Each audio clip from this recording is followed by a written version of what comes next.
Click the link in the description for your free AMSOIL catalog.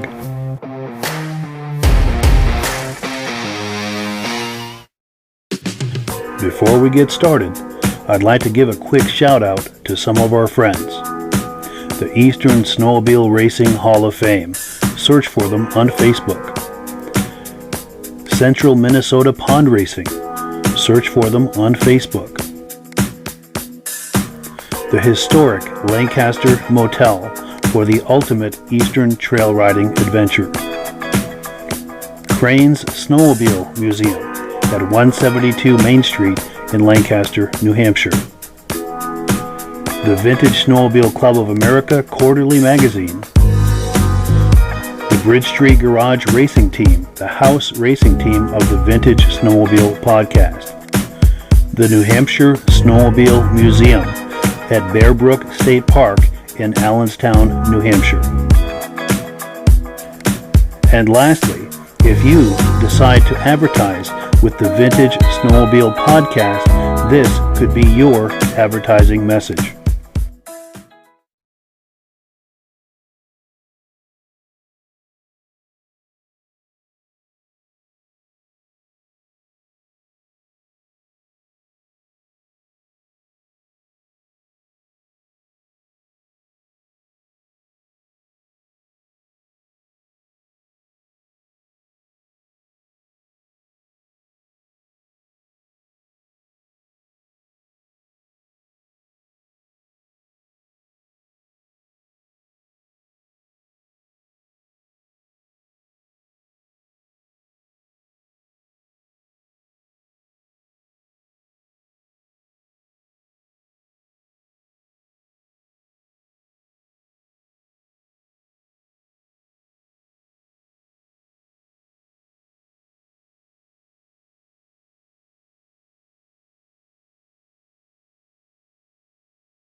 Thanks for letting me know about that. I had my mic off this whole time. I am so embarrassed, guys. But thank you for so much for letting me know. You guys know how this works to make comments to communicate with me. And I was just rambling away there. None of it was being recorded. I apologize, but let's continue on with the program. So everyone's here saying no audio. Someone please make a comment to let me know that we now have audio since I've turned my microphone on. Yeah, look at all of these comments. Thank you so much, everyone, for letting me know that there was no audio. I appreciate it. I'm waiting here for a comment for someone to say that they now can hear me since I've turned the microphone on.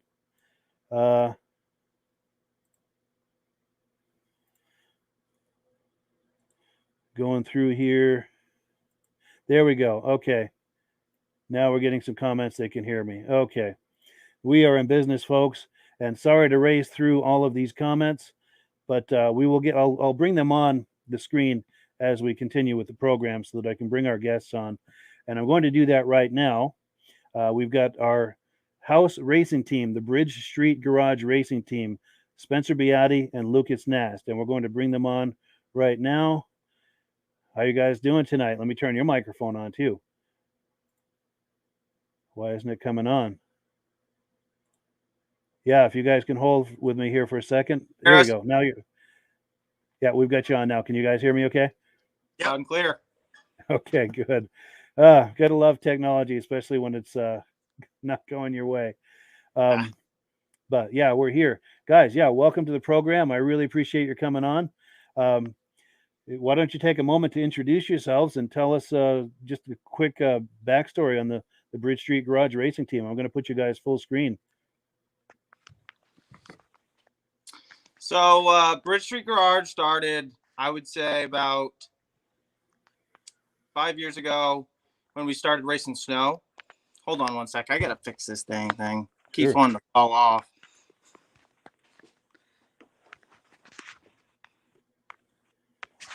While you're doing that, I'm going to put a graphic up. This is a graphic that shows some of the things we're going to be doing tonight. We're going to go till about 9:30 or 9:35 with Spencer and Lucas with the Bridge Street Garage Racing Team. And then we've got a whole other lineup of Vintage Snowmobile entertainment for you. And how are you guys doing with that adjustment? I think we're good. Good. Let me bring you back. And there we go. Back. All right. Yeah. Please continue your thought. So yeah, we started, I would say, about 4 or 5 years ago. We started racing snow. We've been racing before that, and then we decided to get together, and we had a nice little group of friends that have always been in the snowmobiling industry, and so we kind of all got together, put our thoughts together, and we first built some Ski Doo TNTs, 340s for the junior class, and we raced in the Great North Woods circuit first. So we started with those, and then we advanced to some 440 modified sleds. 440 twins. Yep, and they were twins. And so we did that for 2 or 3 years. And then we decided last year I raced on the ice. And then this year, Spencer decided he would make the jump over. So now that we're full ice, so we're kind of getting the shop all fixed up and changed to accommodate us for our new racing, I'd say. Redoing our race trailer over, giving that a full-blown makeover. Nice. As far as the sleds, is there a big adjustment to make going from snow to ice? Yes, it's a whole different snowmobile. Sure. Our other sleds were pretty much just stock chassis, and we changed a bunch of stuff, but they were mostly stock chassis, modern race suspensions out of snowcross sleds, and big leaf springs for the snow moguls. And the new chassis are all hand built, low to the ground. Yeah, the center of gravity is really low on them. Everything's less suspension travel. Yeah. So it takes a whole different snowmobile, really. Sure. Now, for racers that are just getting into racing, do they typically start with snow and then escalate into ice racing? Is that kind of how that goes with most people, or? We kind of think it depends on where in the area you are, because Sure. up here we don't really have a lot of ice races. I mean, we're starting to get some now. Unity Pond, they're starting to bring out some good races, and hopefully that continues in the future. And hopefully we can get some more back this way. Be kind of nice and save on the mileage for traveling. Yeah, for sure. So that's a big factor then. What is closest to you? Yeah, no, it sure is. Yeah. We have a lot. There's a lot of snow racing around here. Like Spencer said, there's not a lot of ice races. So we kind of take what you can get for sure. Sure. You know, the Lancaster Snow Derby puts on a really, really good snow race. Good series. They do a series event. And Stratford also does a really good one also. And Lisbon Stump Jumpers, they do one. Yeah, they've done that for 12 years now, I think. Yeah. 12 years consecutive. So it's been good. There's the ice racing is definitely, like Spencer said, growing up here. Unity's doing a really nice job with putting on their events. And I believe there's another race in what is it? South Branch. South Branch is also doing some in Maine. So we're hoping that New Hampshire kind of gets one going here, but it's definitely not going to stop us. We're going to do the traveling we need to do. Sure. So you're not opposed to traveling long distance to go to the races you'd like to go to participate in the way you'd like to participate? No, I mean, Spencer keeps saying next year we're going to Manitoba. So yeah, we're going to go to Beausejour, Manitoba next year. That's the goal. Nice. That's an 8-hour drive from here. Yeah, no doubt. What's the attraction over there? What is it about that place that jumps out at you? In December, they snow the first weekend in December, and it's one of the biggest tracks, I believe, on the ice. Nice. It's a real nice. I mean, they do a good job for sure. Yeah. Now, I'm going to switch topics a little bit. Do I understand that you were both second generation racers? Is that your dad in the background, and he was a racer at one time? Yeah, he keeps walking around. He's we're actually at the shop right now. We're painting. There he is. How you doing, Bill? That's him. So we're down here getting hoods ready to paint, and he's over there sanding and going right at it. So, yeah, he started racing back in 68. So 68. Yeah. Yep. And his grandfather started it. Yeah. Used to be an Arctic cat dealer, Littleton, New Hampshire. Yeah. So that would make you guys third generation racers then. So Bill is a second generation racer, and his father was a first generation racer. Yep. That is amazing. And then Spencer has some history as well. I think his dad used to race. Did he not? No, my dad used to race go-karts. Go-karts. Okay. Yeah. My grandfather helped on the Timberland machine race crew. Yeah. Back in the 70s. Sure. So, and then your father has organized the Lancaster Grand Prix, I think, in 2014, I think? Yeah, we did it all the way from the 2014 to 17. He was the chairman through the whole 3 years of it. Nice. Hopefully, and then if I understand, go ahead. That'd be really nice. Yeah. And then the other connection to racing and snowmobile history that Spencer has is, was it your grandparents or your great-grandparents that founded the Lancaster Motel? My great-grandfather built it, I believe, in 1955. Wow. Yeah. That's amazing. So you both have deep roots and deep connections to racing.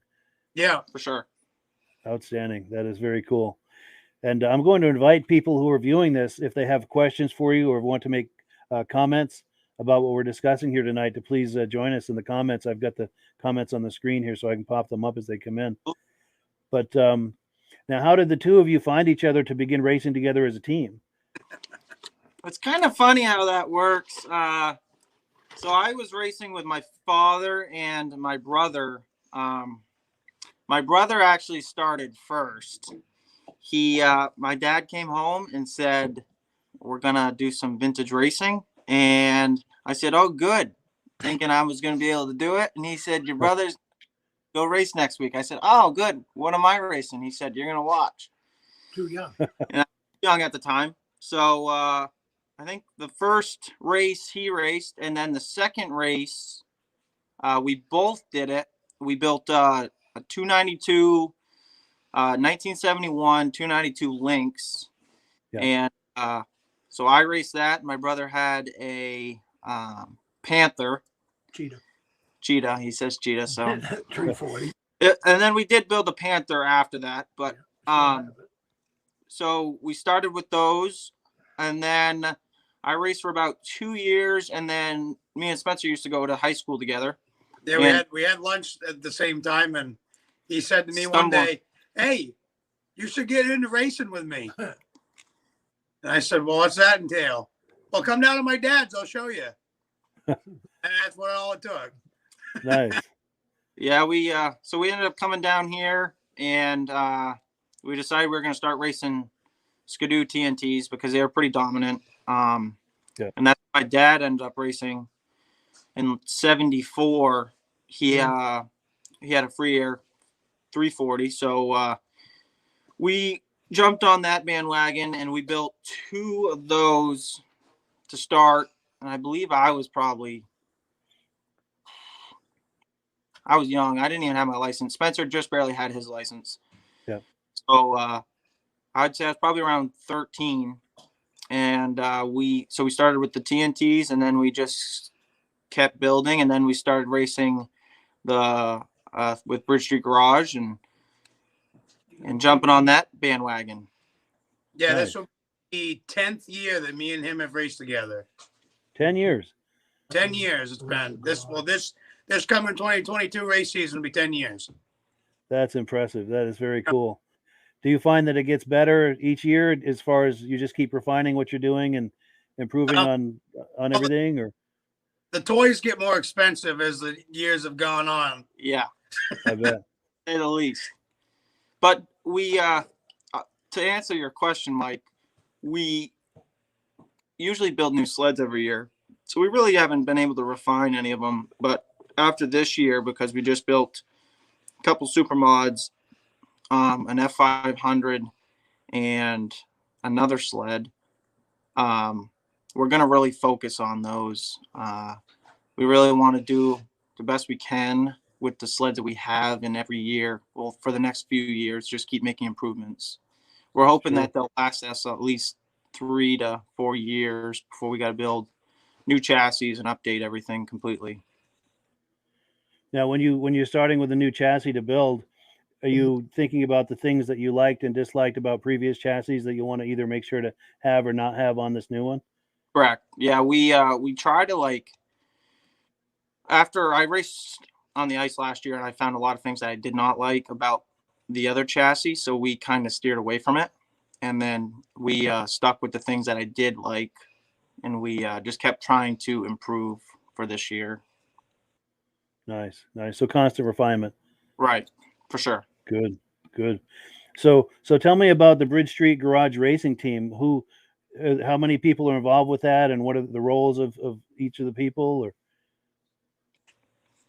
I'd say that there's about 5 to 6 of us that are pretty consistently there 3-4 times a week.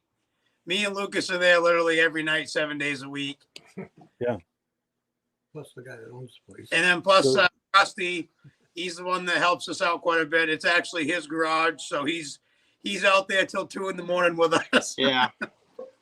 Nice. Totally committed. Oh yeah. I mean, that's the nice thing that, our team is honestly very, very, that's probably one thing that really makes us stand out the most is we really bond together a lot, and we work really good together. And, so, we're all very close, we're like family, and everyone's there for each other and want to improve us and the team together, because takes all of us to win. It's not just not just a snowmobile, but so Rusty Scott that's his garage, and he puts a lot of time into it. He does a lot of the building and designs a lot of the chassis. He's been in it for a long time. So we're very fortunate to have him. My father, he had the body shop all his entire life. So we got it made there for paint department and painting everything. And Yeah, we can't thank Nast Auto Body enough. that's right. Nice. And then Sean Whiting, he usually comes to every single race with us. He doesn't miss a single one. Stephen Shear, he comes quite often as well. And they're all really good hands to have, because when someone needs an extra hand, and the nice thing is you don't have to tell them twice. You know, you can just say, hey, can you go do this? And they do it. And sometimes, I mean, most of the time you don't even have to tell them. They're on it, you know, before. So we've got a very, very good group of people, and, you know, everyone has their own roles. Everyone, you know, already knows what needs to be done. And that's what makes us very unique. We got a shop that has a lot of equipment. You know, Bridge Street Garage is very, very well built with equipment wise to build these sleds. And then down here at my dad's shop, we got everything we need to do for paint department, painting, anything really. I mean, he's got a lot of tooling too, so works very good. Now, since we're doing this, I'd like to give a shameless plug both to Bridge Street Garage as well as the Nast Body Shop. Can you tell a little bit about what each of these businesses does, so in case anyone is in the area and in need of that kind of work, what is it that's available to them? Right. You can talk about Bridge Street Garage. I mean, it's not. I'll let you talk about it. It's kind of I'd say it's kind of private. We don't really go out looking for work. It's kind of just our little gang, if you want to call it. And Sure. Yeah. Is it strictly snowmobiles, or is it cars and other types of? They have time for others. Right. But we do. I mean, we are starting to make parts. We've got a lot of tooling, like I said. So we've got lathes, we got a Bridgeport, we got metal brake. So a lot of the parts that we used to buy when we were snow racing, we can now build, which is very, very helpful. Very cost effective. It saves You fabricate what you need. Right. And it's not like you have to wait for it, which is a nice thing. If you want it now, you can have it now. Fabricate it right there.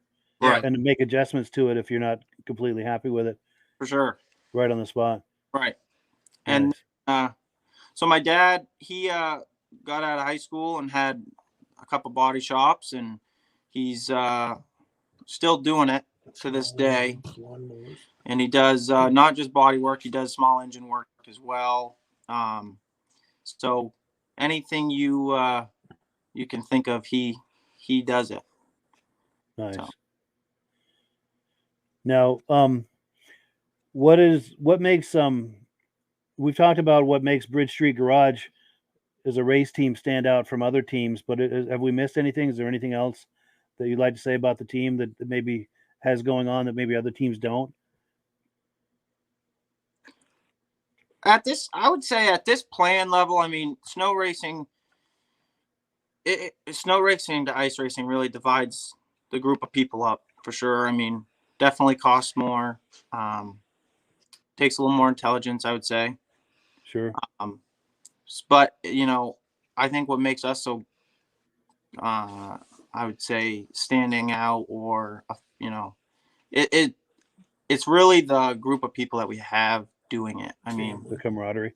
Yeah, I mean, it's all family driven. It's all friends, and you know, everyone shows up. I mean, we have a group text and we chat throughout the day, and everyone knows, you know, when we get out of work, we're all going to Bridge Street Garage and we're working on snowmobiles. I mean, yeah. And it's not like you gotta really ask. Everyone just does it because they enjoy doing it and they want to see us succeed and do well. And I mean, I would say every team's like that, but I know that we have been in that garage since the last race of last year. Yeah. Since the last race. So we put a lot of time. I can't stress that enough. I mean, every single night, me and Spencer are there. Nice. So that actually is a perfect setup for the next question. What kind of maintenance and work goes into these sleds before, during, and after a race? What's involved with that? A lot.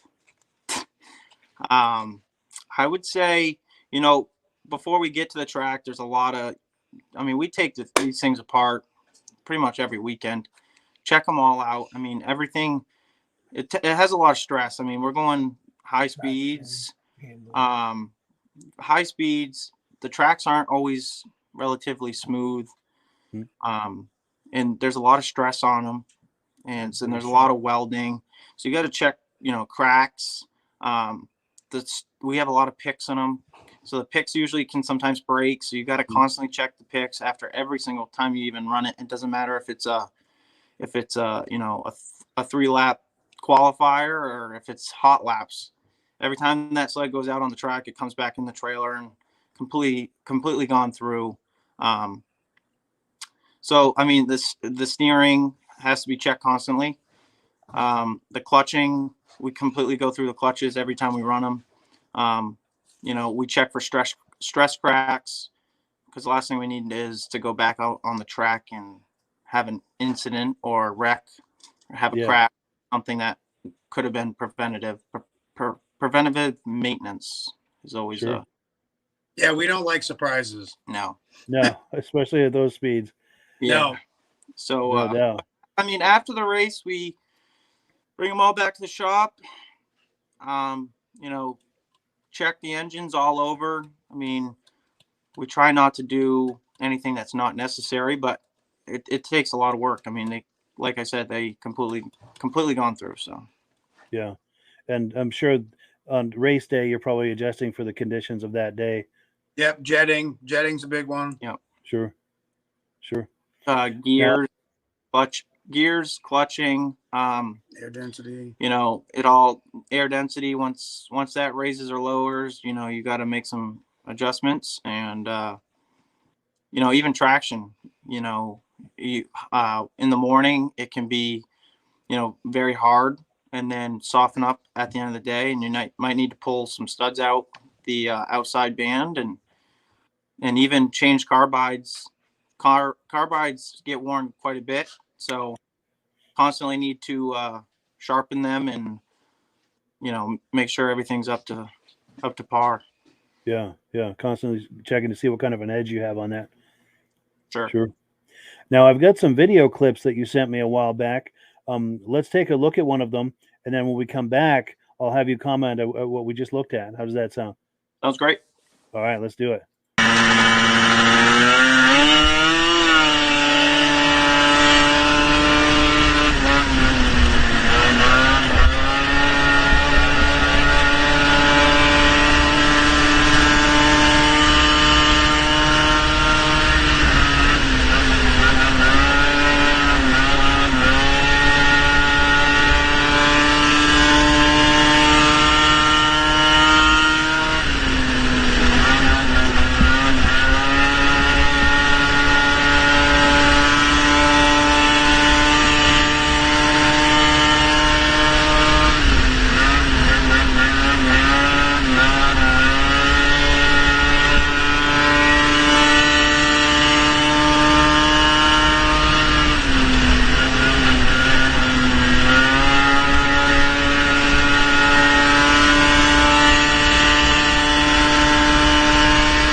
Cool. Yeah. Tell me, what were we looking at there?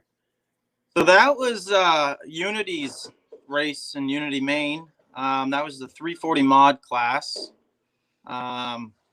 Believe that was probably a feature race. So I believe they do 6 laps. You could see some corners were a little rougher than others, but pretty wide track, you know. Yeah. Nice long straightaways. It's a fun track. Yeah, it looks like a lot of fun. Now these sleds, how modern are these sleds? Are they, what goes into building these things? And is it sort of deal where you buy something and then modify it or build it to your liking, or do you buy something turnkey and that's what you're using? Or Well, we this year we bought a chassis, and then the rest we bought the pan, the cab, and you buy the skid, you buy the track, etc. But the rest of it is all us hand making it. The foot stirrups, the Steering. the skis, the shock. Well, we don't make the shocks, but we buy the shocks, make the mounting brackets for them, build out. adjust it to your liking. We do all that stuff. Nice. So you start with a platform and you customize it to your liking and to what you're going to need for the season. Yeah, the biggest thing is fitting yourself, like myself, Lucas, to the sled.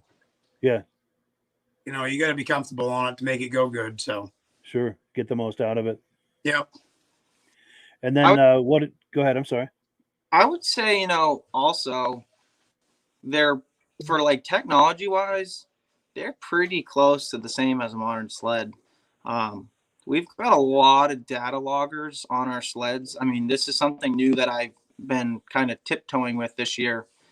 You know, you can buy a bunch of data loggers nowadays, but I got hooked up with a guy with Holly Performance, and he hooked me up with a really good data logger system that does, you know, drive shaft, jack shaft RPM, G forces, so it shows you how your whole shots are, side roll, so in the corner you can know if like how your bite is, because sometimes when you're on the sled and you're racing it, you don't always feel one thing, but it, you know, it could be playing mind games with you.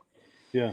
So it's actual data. So we can plug right into it. It shows RPM. It shows speed. So it can show what the sled is actually doing at that point on the track, because it does GPS tracking and shows you, you know, what RPM you're at. What did the jack shaft do? What did the drive shaft do?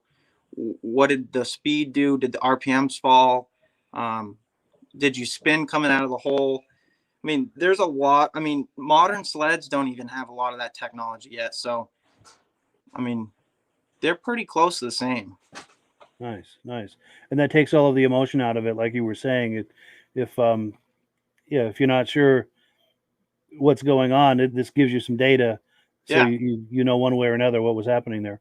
Yeah, for sure. I mean, we can plug right, like I said, we can plug right into the box and bring up right on the computer graphs and, you know, visual data to show you, like, shows you on the track. It shows you whereabouts you are on the track, shows you exactly numbers. And so, I mean, it's pretty impressive. Wonderful. That's cool. Now, in the few minutes we have left, tell me, if you would, what you have planned for the upcoming season and the World Championships, and what's on the horizon for you guys. So I would say it's kind of these now. We've got about 3 or 4 more weeks of shop time before we make our first trip to Wisconsin. We're going out to Wisconsin the second week in December, if all goes well. We're going to go out there to dyno and test for a week. Yeah. You know, the World Championship is the first race of the season, which, especially for us out here in New Hampshire, we don't really have ice Much until after that anyway. Yeah, Sure. So we're going to go out there for a week. We're going to dyno. We're going to learn a lot about our sleds because we built all new sleds this year, so it's definitely needed. And then we're going to come back home.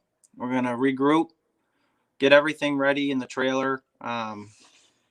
We got a 36-foot trailer that's all set up, so, you know, we got a lot of packing to do for our trip to Wisconsin. Again, January. I think we're going out for the first week in January. Leaving the 3rd. We're leaving the 3rd. So, and we're going to go out there for a week and a half for the World Championship. So we got a lot of packing for that, and a quick trip there, quick trip back, and then another quick trip there. And the way the World Championship works is it starts on Wednesday. You can park your trailer there, and then Thursday you can do hot laps, some test time. Yeah. Paid time anyways. And then Friday, the WC, the World Championship time trials start. And then that goes for about half the day. And then Friday Night Thunder starts up after that with kind of setting you up for the night, because Friday night's a late night out there for sure. Mm-hmm. We've and that sets you up. The winner of the Friday Night Thunder goes to the World Championship automatically, so you don't have to race Saturday or Sunday. Yeah. And then Saturday's a bunch of the other classes, the stalker classes, some mod stocks, still some super mod stuff. And then Sunday, there's the finals for those classes. And then in the afternoon on Sunday is the World Championship. There's also the LCQ, the last chance qualifiers for the last two positions for the World Championship Sunday. So that's a full weekend. Yeah, it's a full week. I mean, we're going to get out there. Yeah. We're going to get out there Monday or Tuesday. We got a house for a week, so we're going to get settled in there. And then Wednesday, bring the trailer up, park it, set it all up. There's a lot of setting up to do, and then ready for the week. And then after the World Championship, we come back, and I believe we have a race in Unity. Yep. Unity Pond, ice ovals. We got a race there, and then come back after that. The next one will be Boonville, New York. Boonville, yep. And that's February 4th and 5th. I haven't heard exactly if they're running or not. I know it's been up in the air. But that's the plan. That's on our schedule. And then we're going to go to back to Unity for February 12th for another. I believe that's also Valcourt States. So kind of that's a mixed toss up there. They're going to run some super mod stuff and some F500 stuff. So that's the same weekend as Unity. And then Eganville's in the mix there as well. Mm-hmm. And I think Eganville's a 17. Yeah, I believe it's the 17. 16, 17. Yeah, somewhere around there. And then we're going to go back to Unity. For the 26th. For the 26th. Good. So you guys have a full calendar. Yeah. And if Boonville, as we're talking about going back out to Eagle River, Wisconsin for Derby weekend, they run some super mod stuff again out there as well. So we definitely want to get some racing in this year. And also I know the whole team wants to get some test time in. So we got to fit that in there as well. We've got a nice test track right here, as long as we have cold weather. Good. So before we wrap up, I'm going to give you guys a chance to give some shameless plugs to your sponsors. Do you have sponsors lined up? And if so, do you want to give shameless plugs for them? Yeah, absolutely. I know we got Woody's on board with us this year, which we're about Woody's Traction. So get your studs and all your traction devices through them. We got Climb on board with us this year. Super happy about that. And then we've got VP Fuel, race fuel. They're on this year, so that helps. And then we got some small town local sponsors. Capital Well, they just barely jumped on with us, and we're happy to have them. Swallow and Sons Landscaping, super happy to have them on board, and Cameron Seal Coat. So very that. So if we have any Lancaster viewers on here tonight, be sure to patronize those businesses. And then we also have Beattie Enterprise as well. Yeah. So they're a big help. A lot that's not shown, but they do a lot for us. So wonderful. And also the other sponsor that we have is our bank accounts. Yeah, we call it the SNL. What do we call that? The SNL Bank, I believe. We are. I see. That's right. Nice. So yeah, you got to do it. That's cool. Yeah. Well, cool. Well, I appreciate you guys coming on tonight, and be sure as you're on the road and doing things, if you can get some GoPro footage for us Yeah. that we Yep. can all enjoy, or I should say, if things are happening and you have a cell phone camera, just take some footage with it, or take some footage of it that you can Sure. share with us later on. Maybe we can, the way we did a clip tonight, we can Right. have you on. You can talk up the clip, tell us what's happening, and something that we can all enjoy. Yeah, that'd be awesome. I know the week that we're in Eagle River, there'll be a lot, and maybe we can jump on to a quick pod. That would be amazing. Whoops, we think we're losing your signal. Are you still there? The screen just went black. Okay, there we go. Oh, it went black again. And I lost your audio too. Yeah, I don't know. I think we've got a bad signal. So I'm going to say goodnight, guys, but I appreciate your coming on if you can hear me, and looking forward to having you guys on real soon, and best of luck with your racing in the upcoming months. All right, guys, take care. All right, well, how fun was that? That was enormously fun. And these guys are the house race team for the Vintage Snowmobile Podcast, and it was really fun having them on tonight. We wish them the very best of luck in the upcoming season. I'm going to go in here and see if we have any comments, and we do. James Spranger says he loves the show. He's a regular viewer from Wausau, Wisconsin. We've got Steve Woodward wondering what kind of speeds they're running, and I apologize that I didn't pull up your comment while they were still on. We'll have to ask them another time. We've got CJ Johnson. We've got Bill Nast checking in. And yes, Bill Nast is their dad, who was walking around in the background. Thank you so much, Bill, for coming on. Yeah, he said the boys are doing a good job. Absolutely. We've got Glenn Ford wishing them luck in the upcoming season. CJ Johnson saying, what's the newest part you've put on for this year? And I should have put these questions on before we finished with them, so I apologize. But we'll have them on another time and ask them these questions, because we're going to be having this team on throughout the whole season. Like I said, these guys are the house racing team for the Vintage Snowmobile Podcast. So these guys are going to be regulars on the podcast all season. And we've got Jason Seymour saying, great show. Thank you, Jason. We appreciate it. So let's switch gears here and see what else we've got on the podcast tonight. We've got some footage that Don Arksey sent me a few years ago. This is some footage he took at the Snow Fever Snowmobile Show, Vintage Snowmobile Show in Forrest, Manitoba. Let me find that clip, and let's take a look at that. Here it is, right here. Let's take a look. Okay, we're at the Forrest show and swap meet, Snow Fever. I got Willard Pugh, and he's going to tell us a little bit about his machine here. This is 1974 Harley Davidson 398cc. Relatively rare because there's no AMF sticker on the side. There was only about 100 made that way. I actually talked to Karen Davidson one time when I was down south, and she had said there was only about 100 made without AMF. Motor is made for Harley Davidson in Italy.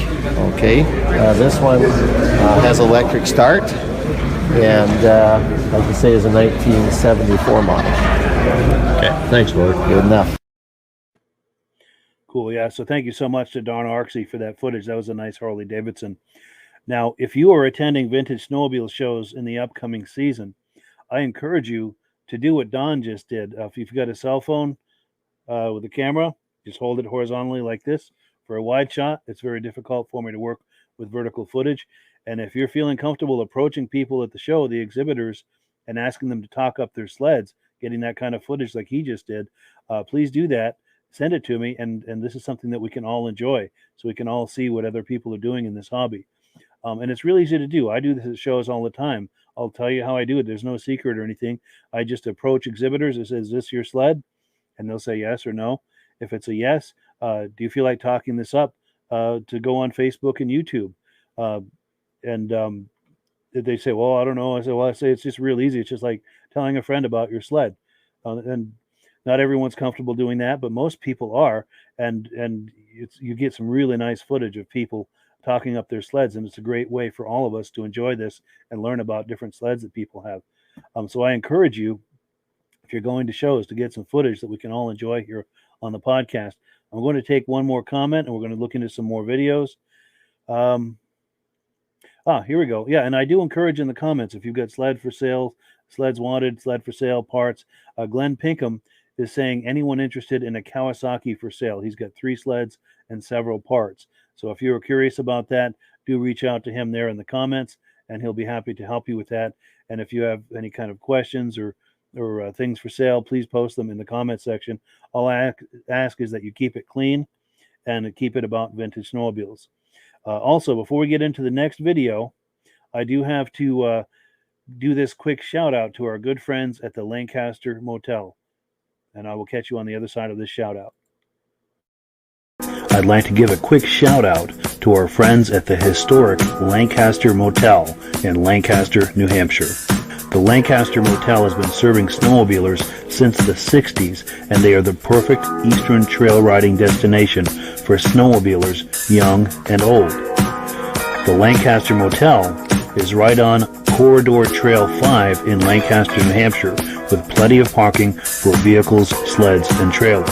Plus, the Lancaster Motel is within walking distance of Crane's Snowmobile Museum, plus restaurants, shopping, entertainment, and more. Click the link in the description to learn more about the Lancaster Motel. So yes, if you are planning some eastern trail riding this winter, the Lancaster Motel is right in town, and they're also right on the trail. So you've got the convenience of being in town and also the convenience of being on the trail. You don't have to cross or tow or anything to get to the trail riding. It's right there outside your door. And they rent by the night, by the weekend, by the month, or by the season. So if you're from out of state and you want to tow everything up there once and leave it there for the whole season or for a month or a couple of weeks, whatever duration you'd like, and then just go back and forth without having to tow, that's not for everybody, but for the right person, that's a wonderful situation. And they do offer that as one of the many things that they offer. So do please patronize our good friends at the Lancaster Motel. Here's the graphic one more time for the phone number. And I thank you in advance for that. What have we got next here on the podcast? We've got some footage that I did a few years ago. This is a very rare and unique snowmobile. This is a 1969 Sno Coupe. And this is with Paul Crane at Crane's Snowmobile Museum in Lancaster, New Hampshire, which incidentally is walking distance from the Lancaster Motel. Let me line up that footage and we'll take a look. Here it is right here. This here is the Sno Coupe, and it's really quite a thing. It was real expensive. This is a 1969, the first year they came out, and it has a 372 J-Lo motor in it, or Rockwell, whichever you want to call it. It goes pretty good. It's speckled and everything, but the nicest thing about this is everybody that comes in here, including adults, and especially kids, oh, that's a Jetmobile. And they all love this one. Everyone reacts to this one, They huh? all love it. But believe it or not, in 1958, I had the sporting goods store selling Polaris, Ski Doo, and Yamaha, and everything. And I bought a brand new pickup in '68 for $2,700. 3-tone paint, V8 bucket seats. And this in '69 sold for more than the Wow. Chevy pickup. That's crazy. I'd like to see those prices again today, though. Wouldn't that be nice? I do like that paint. Look at that.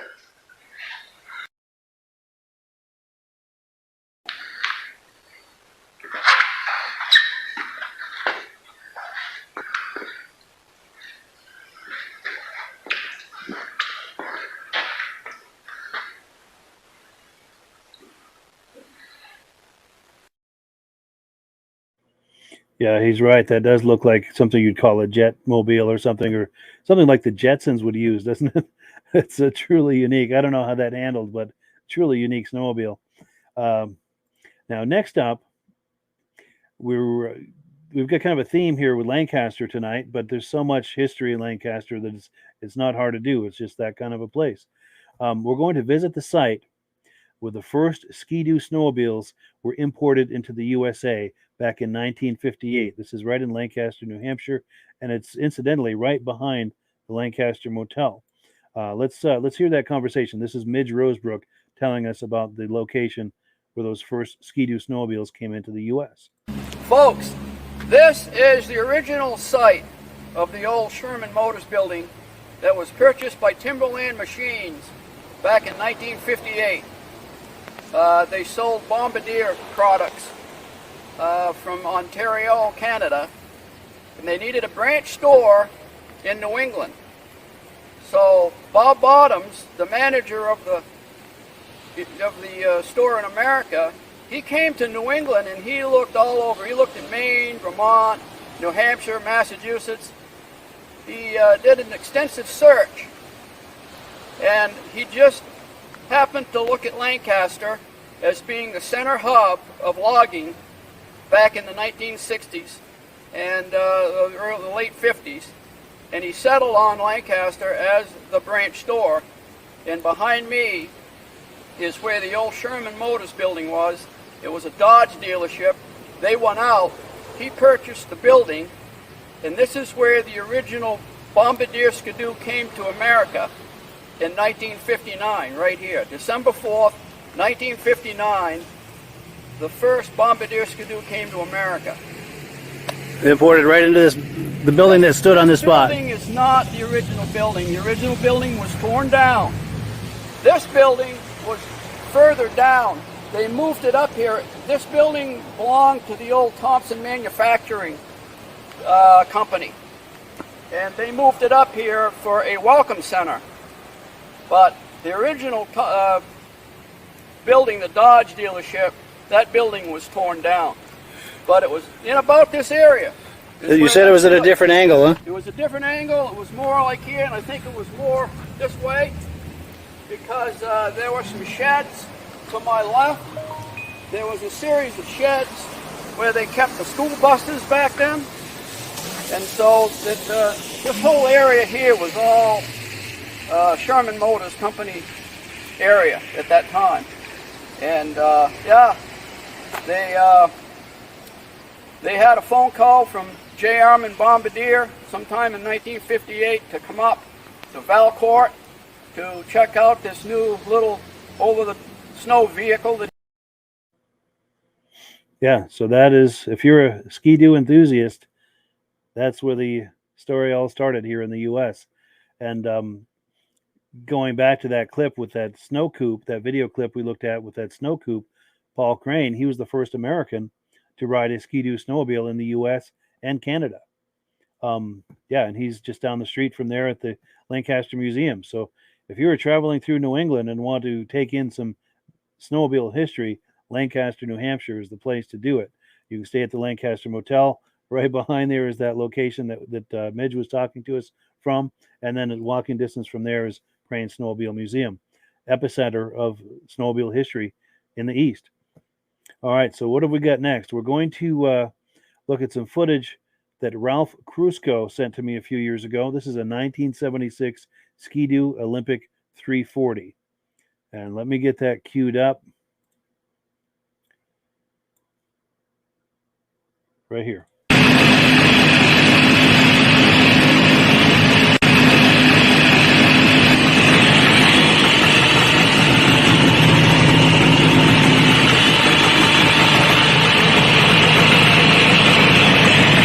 It's alive. 1976. Alive. Cool. Short but sweet. I remember those 76s. I also remember the Motoski was more or less rebadging that same sled as a Nuvik in 76. And my father's friend had one. And it was a sweet sled. I had a chance to take it for a ride, and very nice sled. Now, before we get into the next video, I have to give a quick shout out to our friend Ivan Mayu. Now, he sent me an email earlier in the week. It's on the screen here. It says, "Love the podcast." He's watched every single episode, and Ivan, I thank you so much for doing that. In 1999, he contracted the vintage sled bug that we all have. Since then, he's restored several vintage sleds. At heart, he's a Polaris guy, but when it comes to vintage, he likes all of them. And he sent us a few pictures of his collection. He says, "Keep up the good work, Ivan Mayu from Northern Ontario." Let's look at some images that he sent me of those sleds of his collection. And here's another image. and the same sleds from a different angle. Yeah, so thank you so much, Ivan, for checking in with that nice email. It was really nice to meet you, really nice to hear from you, and thank you for sending us some images that we can all enjoy. Really appreciate it. Okay, so what have we got next? We've got some footage sent to me a few years ago by Jeff Alderman. He has a really nice Rupp snowmobile collection. Now, before I show you these Rupps, I want to ask you as a viewer, if you've got any kind of vintage snowmobile collection, to do something like you're going to see with Jeff.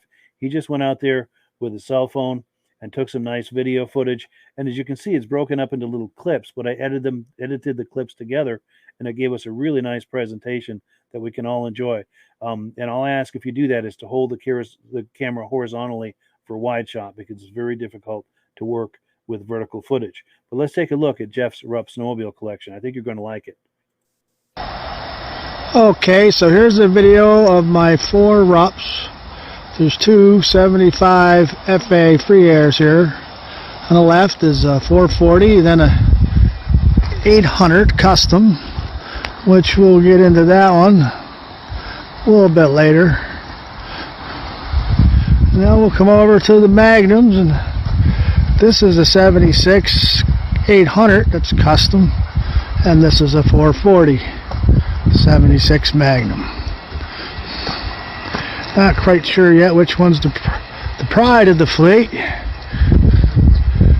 Kind of a toss-up between them 800s. Okay, well, let's get you a view under the hood.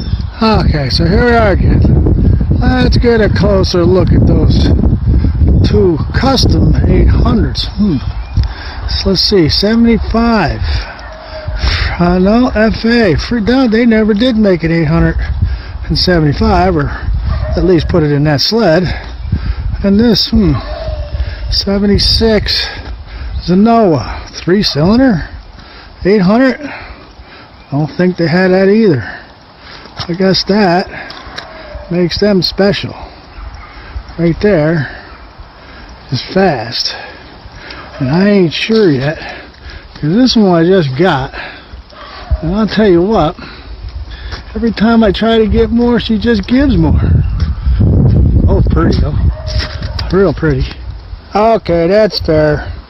You want to see a little bit more about these 800s. Well, in the FA, this is actually, I believe, out of a 71 Magnum. It's a 800 Herth. It's out of a Rupp. So, the thing is, they did never put it in this sled. So we had that custom built down at the Rupp shop with Bill Eldestall. Quite a nice job on that one, as he does with most of his work, I hear. Guess that's why I went to him. She's pretty, and she's got some mean sound to her, and she's just a giver.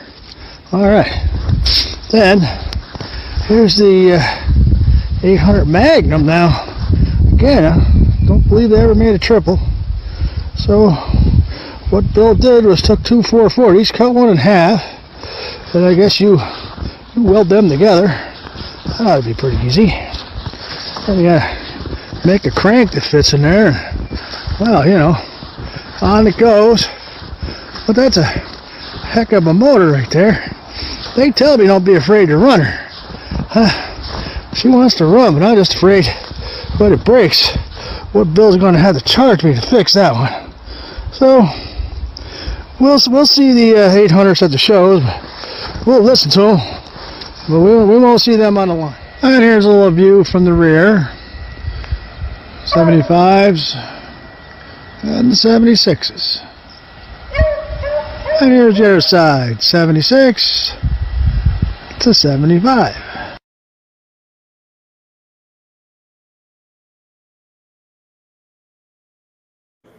Yeah, I like those custom 800 triples. You don't see that every day. And he mentioned Bill Elvis Stull as the one who'd done that custom work. He's been on this podcast in the past, and he will be again in the future. We've got to make arrangements with him to have him come on. I know he's working on putting together a Rupp museum out there. Is he in, I think he's Wisconsin or Minnesota. I think he's in Wisconsin. But we'd like to have him on once that museum is ready for the big reveal. I'm dying to know what's in that museum, as I'm sure you are, especially if you're a Rupp fan. Now, before we get into some more videos, we've got one more video. We've got some people weighing in with comments, though. Let's bring up some comments. Now, Glenn is talking about those Kawasaki's he mentioned earlier as being for sale. He wants these to go to Kawasaki enthusiasts. He's got 3 sleds and several parts for sale. He also has some memorabilia. So if you're curious about any of that, do reach out to him in the comments, and he will be happy to help you with that. Also, we've got some dear friends weighing in. We've got Judy Rinaldi saying hi to Diane Baker, and Diane Baker saying hi back. We love that. Yeah, both great lady racers from the 60s, the 70s, the 80s, and into the 90s. Unbelievable careers for both of them. So our last video of the night, we're going to be looking at some footage I took at a vintage snowmobile show in Island Pond, Vermont back in March. Had a great time at that show. Let me get that queued up. I've got so much here that I've got to scroll around, but here's that footage. Let's take a look. How you doing? That's amazing with those vertical pipes. We're live on Facebook right now with 123 people watching. Do you feel like talking this up? Just, my name is and talk it up. 71 Lynx Wankel 303 rotary motor. Wow. Not a lot of them, but they made them for a couple of years. Sure. What can you tell me about these vertical pipes? I've never seen anything like that. Well, somebody decided to make it a mod, so they used to make a 734 mod, 634 and 7. The pipes come out the side. Sure, Montana pipes? Yeah, exactly. Yeah. Somebody came up with this idea. I didn't do it. I traded one of my vintage sleds for this one. Sure. Just had to have it. Yeah, that's amazing. You know what? I'm going to get crazy here. I'm going to name those Idaho pipes because they're vertical. Idaho's like a vertical looking state. Yeah. Getting crazy and just trying new things. Sounds good to me. Let me give you my business card. I'm on Facebook. Are you familiar with Vintage Snowmobile Lovers? Over 50,000 fans. It's the largest community of vintage snowmobile enthusiasts anywhere, Facebook or otherwise. And we do a live podcast every week. And really? Yeah. Nice, thank you. You wouldn't by any chance fire that up again, would you? Certainly. That had a hell of a note going by. That was wonderful. That's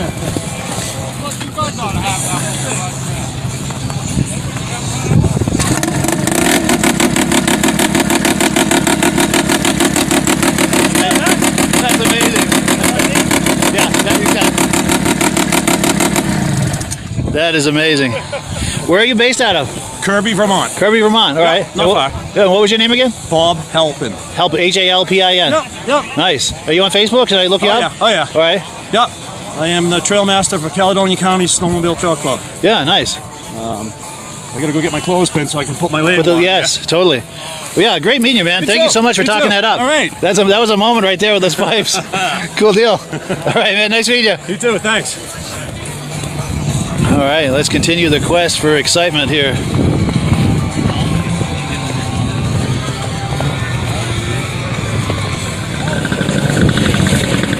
Sorry.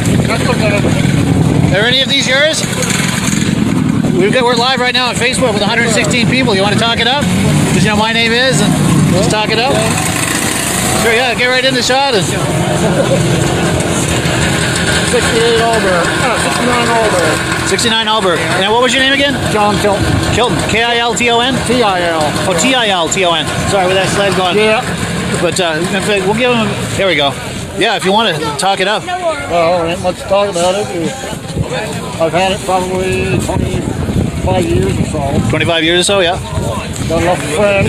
I've had another one, but I used to kept the part.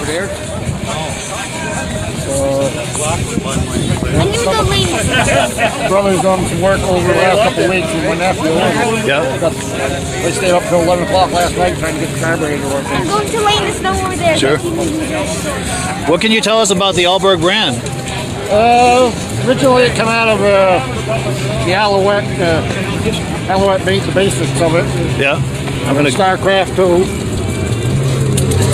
So is it made in Quebec or? Yes. It is. Okay. Yeah. Good. I've been finding this out on Google. Oh yeah. Okay. Doing some research. Yeah. I've only met one other guy here today that he's got one more machine. Wow. So they're pretty rare then, huh? Yeah. Yeah. Mostly a Canadian type machine. Mostly up in Quebec. Yeah. Well, yeah, StarCraft. They they had their own machines for a while. Yeah. Very cool. 2 years. Yeah. I guess pretty much the same reality. Okay, yeah. What I've Google, each of the 2 years that they made the Alderman, they made 5 different models. And this is the 20. Yeah. Now, what does the 20 stand for? I'm not 100% sure. Some of them could have meant like it had a 20-horse engine. Sure, okay. I got a book at home that shows how you can really boost the horsepower on it. Yeah. Going the polish into the exhaust system and putting the community on it and then stuff. Nice. I just run it. Sure. And this was registered in Vermont in the 72-73 season? Yeah. And 73-74 season? Yeah. Oh, and 73 as well. Got another one down here. Oh, yes, look at that. Very cool. Yeah, I'm out of Washington, Vermont. What's that? I'm out of Washington, Vermont. Washington, Vermont, okay. Yeah, so how cool was that? How often have you seen an Allberg snowmobile before, as well as those vertical pipes on that cat? Truly saw some truly unique things at that show in Island Pond, Vermont. Now, I was just speaking earlier in the week with one of the organizers of that show. They're still working on an exact date, but they're thinking it's probably going to be either the first or second Saturday in March in Island Pond, Vermont. And this is put on by the Kingdom Grill in Island Pond, Vermont. So if you're ever going through town looking for something to eat, that's a wonderful restaurant. I've been there several times, and they have some really nice food over there. And they host this vintage snowmobile show. That was the first annual, and it was a huge success. So you see there were a lot of people there, a lot of sleds, exhibitors there. I'd expect it to be even bigger this coming winter. So if you're going to be in the area first or second week of March, be sure and check it out. And as I have news about the exact date of that, I will air it here on the podcast so we can all be up to date on that. A few things before we wrap up the show. I've got some links in the description for a number of things. There are some Facebook groups and pages in there where you can view and post things for sale. Good friend of mine, Rick Simula, has a new group. He's just started in the last week or so. And I apologize, I'm drawing a blank on the exact name of it, but it's something like Legendary Racing Sleds Buy and Sell. The link is in the description. It won't be hard to find. And I'd love for you to get on there and check it out. Any kind of things for sale, buying, selling, wanted to do with vintage snowmobiles is fair game on there. And then also I've got my own Facebook group on there called Wheels, Keels, and Snowmobiles. Anything with a motor, cars, trucks, boats, ATVs, snowmobiles, RVs, anything like that is fair game to view and post on there. I encourage you to scroll down the links and check it out. While you're scrolling, there are a couple of other things too that I have not talked about yet on the podcast. See these wonderful logos from yesteryear that we all remember and love?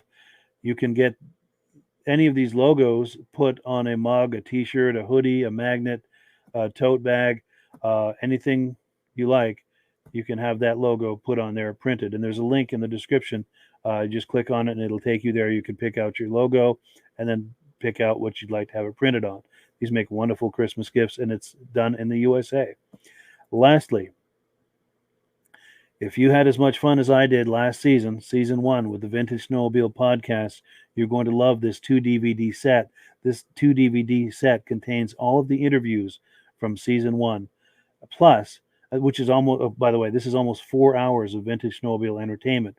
Plus, if you order in the next day or two, I'm going to throw in another free DVD with some more vintage snowmobile programming on it. I'm going to keep it a secret as to what it is, but I guarantee you're going to like it. It's only $24.99 for the 2-disc set plus the free bonus disc.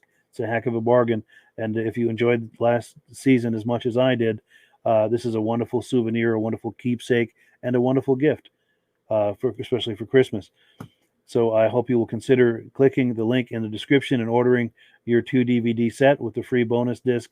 You can only do that as long as supplies last as far as the bonus disc to give you that extra bargain. But yeah, I hope that when we're finished the podcast here, you will scroll down and take a look and take advantage of some of these offers. Well, that is all we have tonight.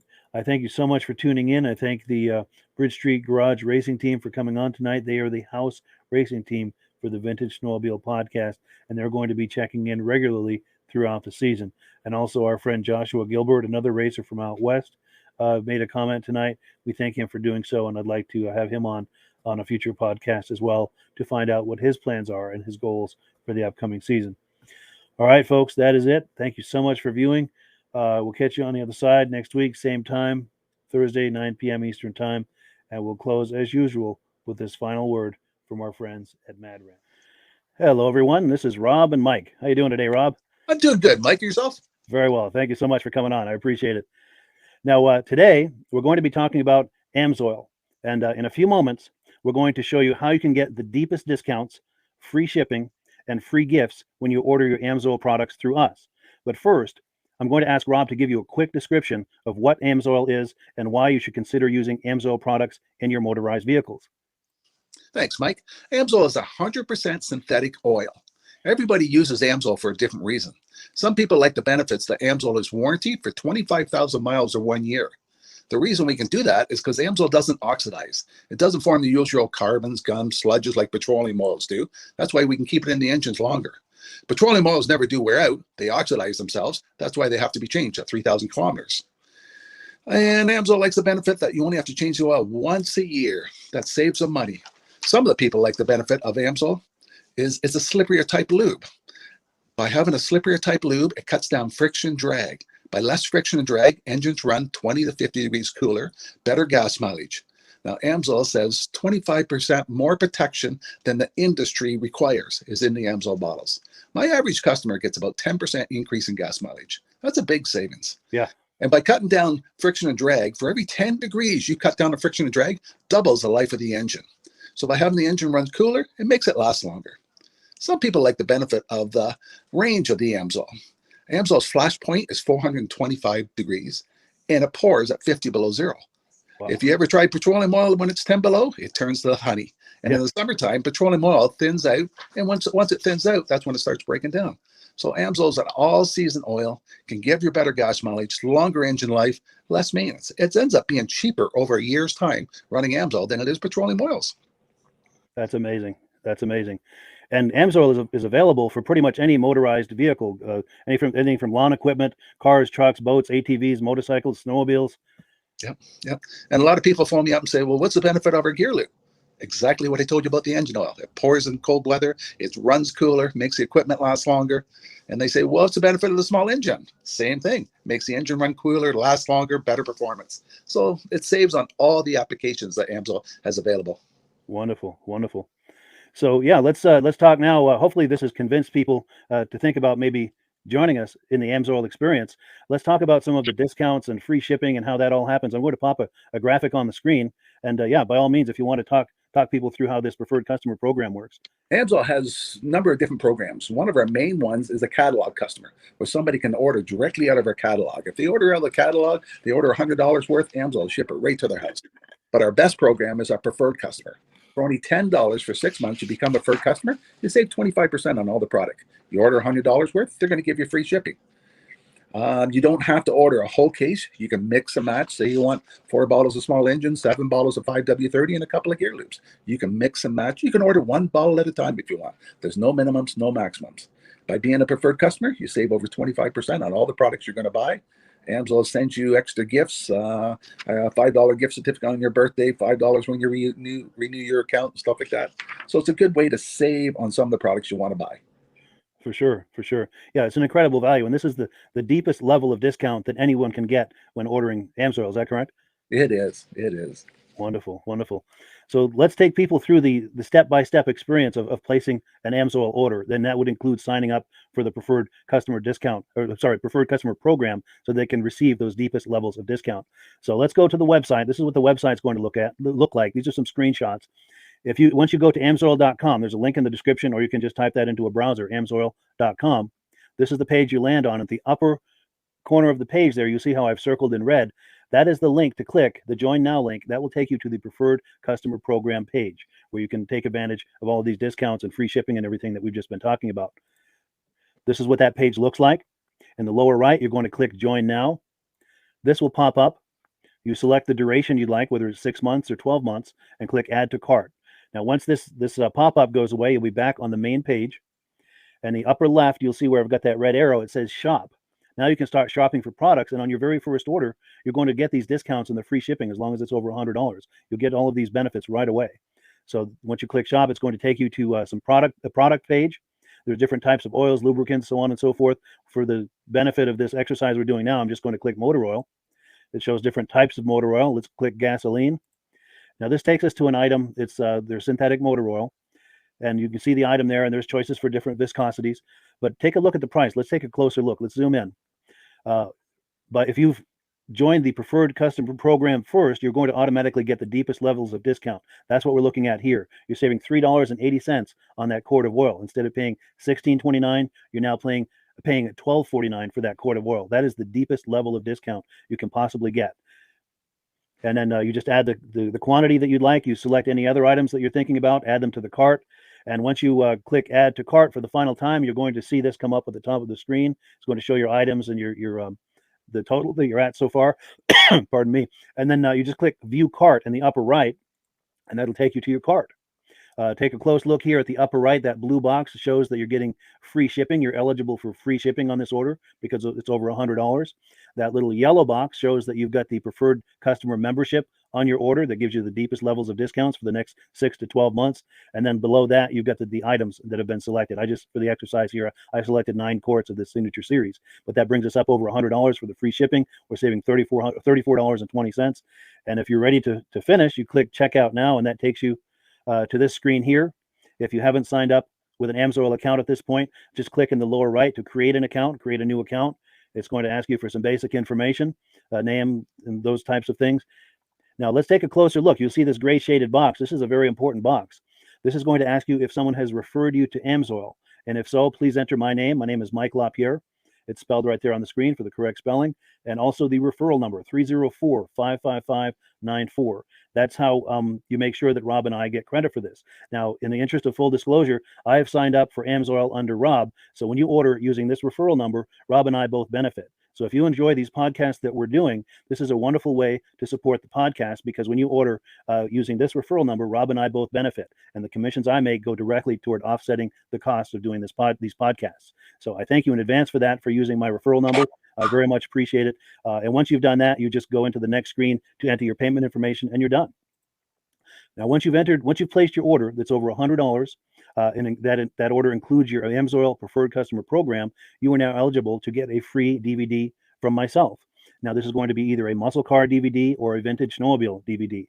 Use the email address on the screen, wkspodcasts@gmail.com. Send me an email. Let me know which DVD you would like me to send you, the muscle car or the vintage snowmobile DVD, and I'll get that right out to you. As you're typing in that email, in the subject line, be sure and type in capital letters free DVD requests, so it stands out as I'm checking my email, and we'll get that right out to you. So I guess the last thing, Rob, that we wanted to talk about is if someone is considering AMSOIL as a business opportunity. Yes. If anybody has a retail or a commercial account and they would like to buy directly from AMSOIL, just send Mike a line. He'll show you how to set up, and you can buy directly from AMSOIL. But if you are interested in starting your own part-time business, a part-time business that can grow into a full-time income, Mike and I will show you the AMSOIL marketing plan. AMSOIL has a large selection of products that cover almost every application. So it doesn't matter if you're into snowmobile, boating, or ATVing, or hot rods, we have an oil for every application. It's a fun type business. I really enjoy doing. Where else can I go and have fun and make money doing it?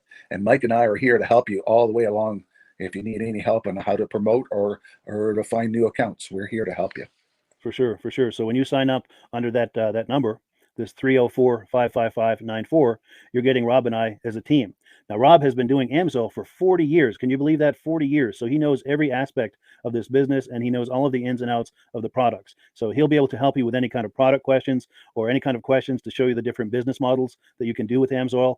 And then the other thing that you get when you sign up under me is I've got a strong background in social media. So if you need some coaching on how to generate AMSOIL leads using Facebook and YouTube, I'm happy to coach you with that when you sign up under Rob and I.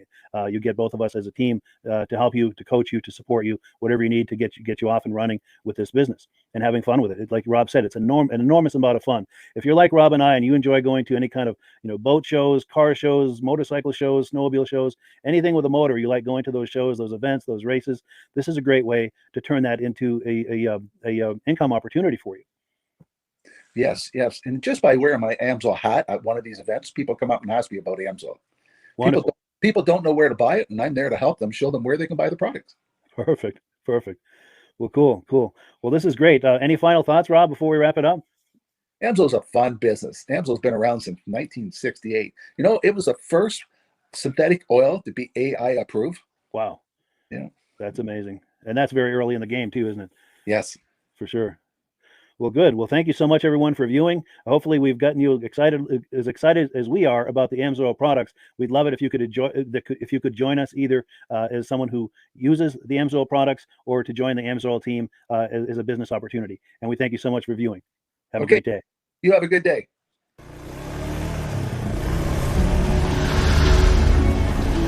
It's the ultimate combination of simplicity and ingenuity. The newest way to load, unload, and transport your ATV or UTV. The Mad Ramp's Pivoting Ramp System. Made in the USA and engineered for strength and durability. Maneuver through tight places and over rugged terrain with plenty of ground clearance. No licensing, no ongoing maintenance costs, and no storage hassles like trailers. Won't slip or move like conventional ramps. Free up more cargo space in the bed of your truck. Securely connects to your truck's receiver hitch. Easily extends for safe loading and unloading. Seamlessly retracts for highway and off-road travel. DOT approved in all 50 states and Canada. Quickly disconnects in under a minute. A unique space-saving storage system. The Mad Ramp's Pivoting Ramp System. Go farther. Go faster. Go safer. When you order using the link in the description, I'll send you 3 free Vintage Snowmobile DVDs.